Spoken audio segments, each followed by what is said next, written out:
अस्सलाम वालेकुम दोस्तों, मैं हूं मोहम्मद फैसलियात और आप देख रहे हैं दी फेमस एंड ग्रेट। तो आज हम बात करेंगे गुलियो गुलेली के बारे, जो कि माहिर फल्कियात था। तो वीडियो शुरू करने से पहले आप हमारे चैनल को सब्सक्राइब कर दें ताकि हर आने वाली नई वीडियो आप तक पहुंच सके।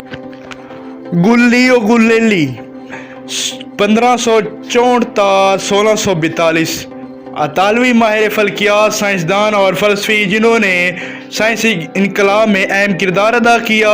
गुलियो ने दूरबीन को बेहतर बनाया और फल्कियात में कई अहम दरियाफ्तें की। इसके नताइज ने उसे हौसला दिया कि वो कोपरनिकस के नुक्ता नज़र के लिए बोलें कि ज़मीन सूरज के गिर्द घूमती है। ताहम इसके ख्यालात को मजहबी समझा जाता था और उसे घर में नज़र बंद रखा गया था। इनके सबसे बड़े साइंसी कामों में हरकत और मवाद की ताकत के बारे में दो नए साइंस। गुलियो के मुख्तसर सवाने उम्री। गुलियो 1564 में इटली के डेसिया फ्लोरेंस के एक गरीब मगर शरीफ ख़ानदान में पैदा हुआ। इसके वालिदैन ने अपने बच्चे की फितरी जहानत और काबिलियत को पहचान लिया और उसे तालीम दिलाने के लिए कुर्बानियाँ दी। अपने वालिद के इसरार पर गुलियो ने तब के मुनाफे बख्श कैरियर का मुताला किया, लेकिन पैसा यूनिवर्सिटी में गुलियो मज़ामीन के एक वसी रेंज से मतवज्जा हो गया। वो अरस्तु की बहुत सी तालीमात पर भी तनकीद का निशाना बन गया, जिसने गुज़िश्ता 2 सालों से तालीम पर। गुलियो को पीसा यूनिवर्सिटी में रियाजी का प्रोफेसर मुकर्रर किया गया था, लेकिन अरस्तु पर इसकी सख्त तनकीदों ने उसे अपने अहम असरों से में अलग थलग कर दिया। 3 साल के जुल्म सितम के बाद इसने इस्तीफ़ा दे दिया और पैडवा यूनिवर्सिटी चला गया, जहां इसने रियाजी पढ़ाई। इसके दिल लगी लेक्चर्स ने एक बड़ी पैरों की अपनी तरफ मतवज्जा किया और वो अगले 18 साल फल्कियात और मैकेनिक्स में अपनी दिलचस्पियों के असूल में गुजार। इस दौरान गुलियो ने कशिश शकल जड़ता के बारे में अहम दरियाफ्तें की और थर्मामीटर का पेश खेमा भी तैयार किया। इसने पेंडुलम क्लॉक पर भी काम किया। गुलियो ने गोमोनिमिक्स का साइंस से वक्त बताना और हरकत की कवानीन पर अंत तक मेहनत की। ये फल्कियात में था कि गुलियो सबसे ज़्यादा मशहूर हुआ, ख़ास तौर पर हेलियोसेंट्रिज्म के लिए इसकी हमायत ने मुक़द्दस रोमन। गुलियो कोपरनिकस के इस नतीजे पर पहुंचा कि सूरज कायनात का मरकज़ था, ना कि ज़मीन। गुलियो जोहान्स कैलिपर के सियारों की हरकत पर इनके काम की वजह से एक बहुत बड़ा मद्दा भी था। दुनिया की पहली ताकतवर दूरबीन ईजाद करके गुलियो कायनात की बहुत सी बुनियादें तलाश करने में कामयाब रहा। गुलियो की इसकी दूरबीनों ने महज 2x से बढ़कर 30x बढ़ा दिया। इसने नई दूरबीन का इस्तेमाल कर बादलों की खूबसूरत अंगूठी थी। चांद हमवार नहीं था, लेकिन पहाड़ और गड्ढे थे।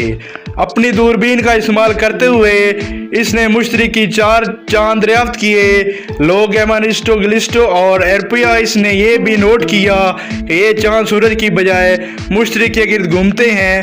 हेलोसेंट्रिज्म के नज़रिए की तायीद के लिए गुलियो के पास कोपरनिकस के रियाजियाती सबूत थे, बल्कि फल्कियात की साइंस के नए सबूत भी थे। ताहम गुलियो जानता था कि इन मुतालियात की शायद चर्च के हकाम की नापसंदगी का बायस बनेगी। फिर भी इसने चर्च की नाराज़गी को ख़तरे में डालने की बात पर यकीन करने का पाबंद नहीं समझता कि वही खुदा जिसने हमें अक्ल, वजह और अक्ल से नवाजा है, हमने इनके इस्तेमाल को छोड़ने का इरादा किया। गुलियो गुलेली ग्रैंड डचेस क्रिस्टीना को खत। गुलियो एक मुत्तकी कैथोलिक था। इसने पुजारी को एक जुनून समझा था। ताहम इसने महसूस किया कि चर्च ने तमाम साइंसी मुतालियात लिए बाइबल को लफ्ज़ ज़रिया के तौर पर लेने में गलती की है। जैसा कि गुलियो ने कहा, बाइबल जन्नत में जाने का रास्ता दिखाती है, ना कि आसमान का रास्ता। चर्च की हेलिसेंट्रिज्म की मुखालफत बाइबल के जुमलों पर मरकूज है। जैसे दुनिया मजबूती से कायम है, उसे मुंतकिल नहीं किया जा सकता। एक तारीख 16/30 गैलियो ने दावा किया कि यह ईमान और बाइबल का गलत नज़रिया नहीं है। कोपरनिकस कभी भी मजहब या अकीदे की मामलात पर बहस नहीं करता और ना ही ऐसी दलील इस्तेमाल करता है जो किसी भी तरह मुकद्दस तहरीरों के इख्तियार पर मुनसर हो जिसकी इसने गलत तशरीह की हो। इसने बाइबल को नज़रअंदाज नहीं किया, लेकिन वो अच्छी तरह जानता था अगर इसका अकीदा साबित हो जाता है तो ये साफियों से मुतसादिम नहीं हो सकता जब इन्हें सही तौर पर समझा जाता है। डिचस क्रिस्टीना को खत 1615। चर्च ने पहले ही गुल्लियों की तालीमात को हराम करना शुरू कर दिया था, ख़ास तौर पर कोई भी चीज़ जो कोपरनिकस की हमायत करती थी। ताहम 1623 में एक नया पॉप अर्बन हश्तम ज़्यादा आज़ाद ख्याल था और इसने गुल्लियों को फल्कियात पर अपने अजीम काम शाया करने की दो ची वर्ल्ड सिस्टम से मुतल्लिक डायलॉग की इशाअत के बाद चर्च के अंदर कदामत पसंद अनासिर ने गुल्लियों के अकायद और तहरीरों पर हमला करने की कोशिश की। इस पम्फलेट में गुल्लियों पॉप अर्बन हश्तम के अल्फाज की तस्दीक करते हुए नजर आए, जिससे पॉप गुल्लियों से कम हमदर्द हो गया। इसके नतीजे में गुल्लियों को गिरफ्तार किया गया और कई महीनों तक कैद में रखा गया। उसे बदायत का मुजरिम ठहराया गया और उसे अपने कायद को दोबारा पढ़ने पर मजबूर किया गया। एक अजीब कहानी इससे मुतल्लिक है कि किस तरह गुल्लियों अपने साइंसी अकायद को याद करने के बाद अपनी सांसों के नीचे बिगड़ गया और बाकी जुमला और फिर भी ये हरकत करता है। इसने अपनी ज़िंदगी के बकिया साल आरटीसीओ के 3 बच्चे थे जो मरीना गेम्बा से शादी के बाद पैदा हुए। वो ख़ास तौर पर अपनी एक बेटी पोलसीनिया के करीब था। इसने सिस्टर मरिया सेलिस्टी का नाम लिया और आज सिस्टी के करीब एक कॉन्वेंट में दाखिल हो गई। चर्च की जानब से तनकीद के बावजूद गुल्लियों ने दरियाफ्त जारी रखी, यहाँ तक कि 1642 में मौत ने इसे पकड़ लिया।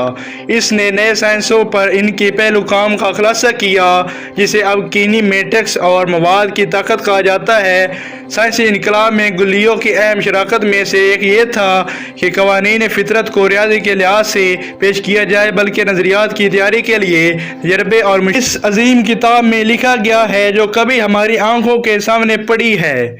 मेरा मतलब है कायनात, लेकिन हमसे नहीं समझ सकते अगर हम पहले ज़बान नहीं सीखेंगे और अलामतों को नहीं समझेंगे जिसमें ये लिखा गया है।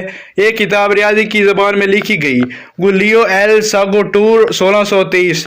इस कानून एक सतह पर चलने वाला जिस्म इसी सिमत में मुसलसल रफ्तार से जारी रहेगा जब तक कि परेशान ना हो। सर आइजैक न्यूटन की हरकत के कवानीन में शामिल किया गया था। इसके अबासर काम नहीं बहुत से लोगों को इसे जदीद तबियात का बाप कहने पर मजबूर किया। कोपरनिकन थ्योरी की वकालत और लड़ाई में गुल्लियों ने सिर्फ आसमानी हरकत की नुमाइंदगी को आसान बनाने की कोशिश से मुतासिर हुआ था। इसका मकसद जिस्मानी और फल्कियाती हक़ाइक़ की गहरी और ज़्यादा मुश्किल तफ़हीम के लिए गैर जानिबदाना और सख्त जद्दोजहद के ख़यालात के एक गठिया और बंजर निज़ाम का मुतबादिल था। पेश लफ्ज़ आइंस्टाइन ने 2001 में गुल्लियों के मशहूर किताब डायलॉग कंसर्निंग टू ची वर्ल्ड सिस्टम की एडिशन में लिखा था। गुल्लियो इस वक्त अंधा था जब वो 8 जनवरी 1642 को 70 साल की उम्र में इंतकाल कर गया। तो आज की हमारी स्टोरी अजीम शख्सियत गुल्लियों के बारे में थी जिन्होंने हमारे फल्कियात पर तजर्बा किया। तो उम्मीद करता हूँ आप लोगों को पसंद आई होगी। तो मिलते हैं नेक्स्ट वीडियो में, तब तक के लिए अल्लाह हाफिज़।